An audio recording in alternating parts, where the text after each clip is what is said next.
I was a little kid, when I thought of what I wanted to be when I grew up, I didn't really think of, oh, I want to be an accountant or I want to be a dentist. I want something extraordinary, something that didn't exist. I wanted to be a superhero. Doesn't hurt me. You wanna feel how it feels. You wanna know that it doesn't hurt me. You wanna hear about the deal I'm making.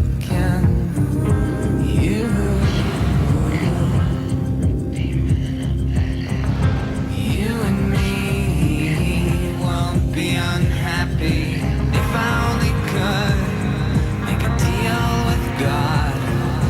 Get 'em to swap our places. Be running up that road. Be running up that hill. Be running up that building. There weren't really that many girl superheroes. I do think that girls need role models that are strong. I guess what I do now is the closest what I could come up with to being a superhero.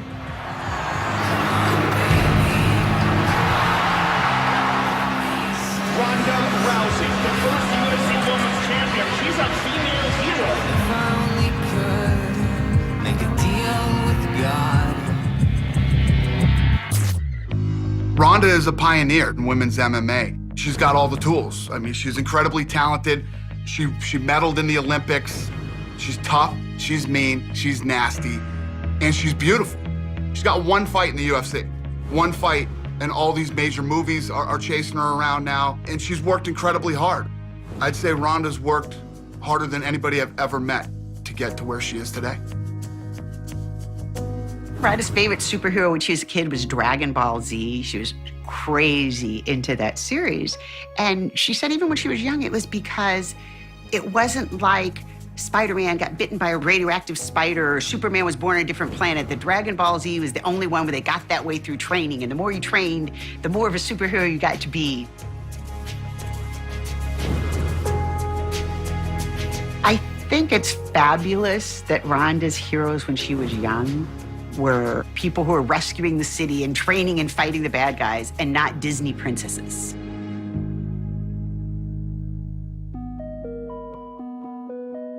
When she was born, we thought she was dead.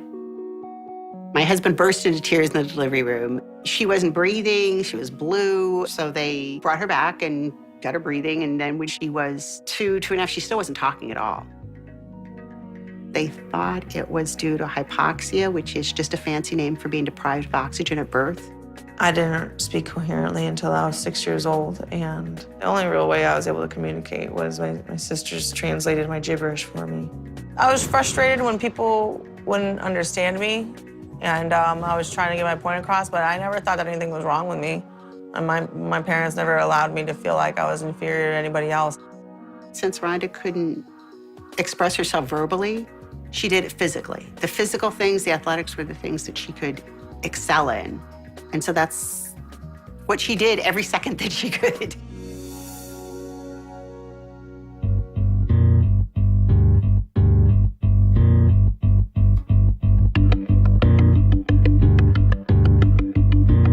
She started swimming when she was 6, and she usually was in the top 8 in North Dakota. My dad would pick me up pretty much when I was still sleeping, put me in the car, drive me there. Swimming was just our thing that we did together. I think the time that they spent going back and forth to the swimming and going to all the swim meets kind of strengthened the bond between them. When she was in swimming, he would yell so much she could hear him underwater. I would swim and he would run around along the length of the pool, just jumping up and down, screaming, taking pictures, everything. You know, he was so stoked on it. He was the coolest dad ever.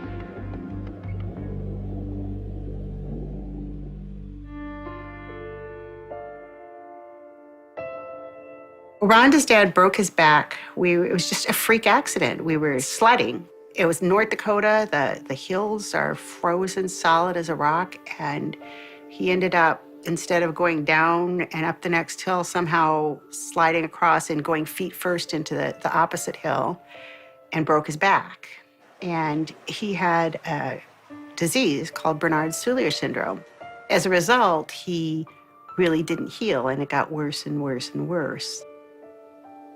Bernard-Soulier syndrome is similar to hemophilia. You can't clot your blood. They told him that, he pretty much only had 2 years left to live. And first he'd become a paraplegic, and then he'd become a quadriplegic, and then he would die.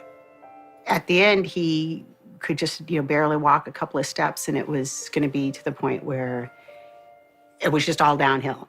He told me he didn't want the kids' last memories of him to be 20 tubes running in and out. He didn't want us to suffer with him. So he decided to take matters into his own hands. And he went to this pond we used to drive out to. We used to skip rocks on it and stuff. And he put a hose in the exhaust and looped it back in, turned the car on, he went to sleep. And that was it.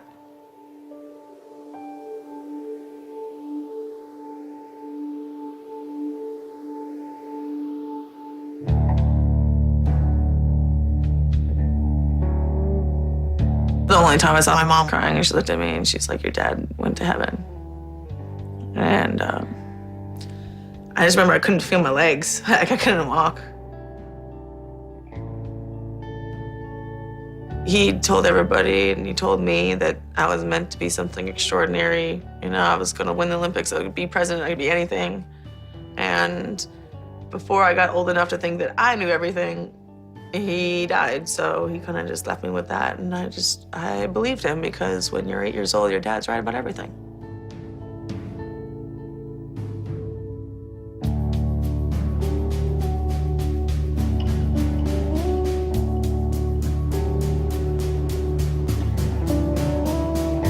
A couple years later, when we moved to LA, that kind of compounded it, because then, at least when we were in North Dakota, she had her little friends and her swim team and everybody. And then we moved back here, she didn't have her dad and she didn't have any of that. And it was really tough.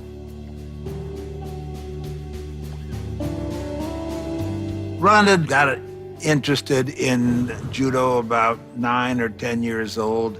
Which I did not think was a good idea. I thought, don't do judo, that's what your mom did. She's one of the toughest judo competitors in the world. Emery DeMars was one of our finest judokas, and she was our very first world champion. She'd be yelling and screaming and beating up some of the guys in workouts. She'd be taking arm bars. I'd go up to people in tournaments and go up behind them and just kick them in the back of the legs and, "Bitch, I'm gonna break your arm today."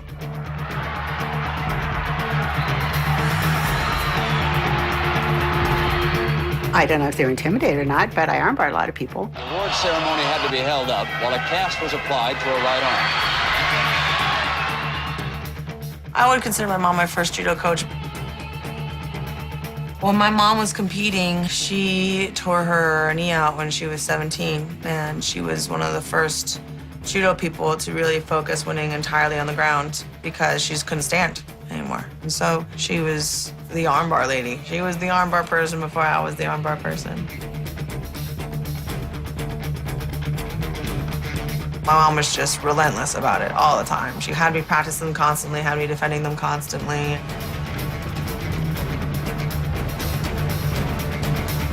When she got to be about 13 or 14, she really started to stand out. When she started saying, "Well, I want to win the Olympics, I want to make the U.S. team, I want to be national champion," I said, "Well, I know how to do that."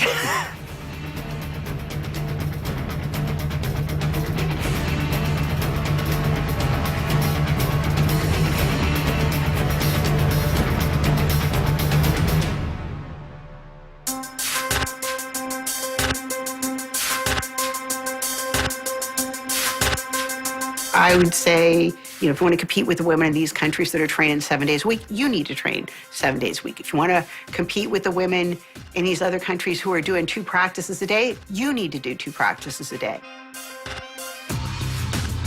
I knew about High Stand because Gokor Chavichin and I had been at the same club when we were young. I heard he had a really good club. I was really nervous when I first went in there because, you know, I'm just like a little, 12, 13-year-old little blonde chick walking in a room full of big, tough-looking guys all speaking Armenian. You know, I kind of felt a little bit out of place. Ronde was very aggressive. I fought her a lot, and every time I throw her on the floor or catch him in the ground, she always looks like start crying and start getting red in the face. If you continue grappling with her, she's like, she has a revenge on you, you know, like she wants to really, really get you. She gets very, very, like, evil.